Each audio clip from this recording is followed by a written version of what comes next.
Geschätzte Schulgemeinschaft, sehr geehrte Damen und Herren, seit der Gründung der Europaschule vor 110 Jahren, damals noch als einklassige Volksschule, hat sich viel getan. Der Standort wurde in den vergangenen Jahrzehnten sukzessive ausgebaut und durch den engagierten Einsatz unzähliger Schulleitungen und Lehrkräfte, vieler Eltern und der Bildungsverwaltung kann der neue Bildungscampus heute feierlich eröffnet werden. Die Europaschule in St. Michael ob Bleiburg ist dank ihres Engagements eine lebendige, zweisprachige Volksschule mit vielen Zusatzangeboten, in der alle Interessen und Begabungen gefördert werden. Gestern wie heute steht in den Räumen die ganzheitliche Förderung jeder einzelnen Schülerin, jedes einzelnen Schülers zu verantwortungsvollen Persönlichkeiten im Mittelpunkt des Schulgeschehens.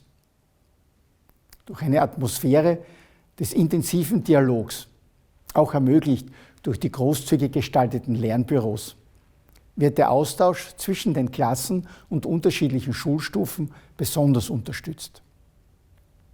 Die Kinder werden von den Lehrerinnen und Lehrern individuell gefördert und können ihren Interessen und Talenten dank der optimalen Ausstattung, sei es im Turnsaal oder bei Theateraufführungen, nachgehen.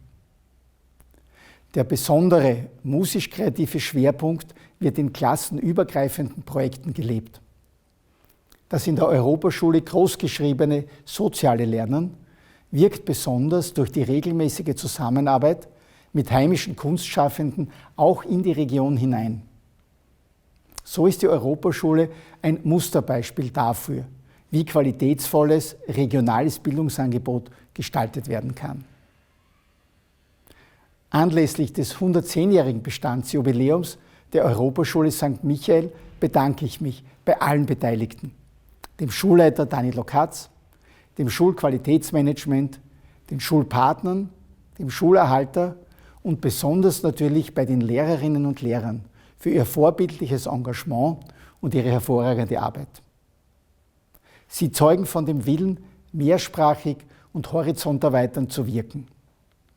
Mit dieser Haltung ist der Weg in eine erfolgreiche Zukunft für die Europaschule und ihre Schülerinnen und Schüler geebnet.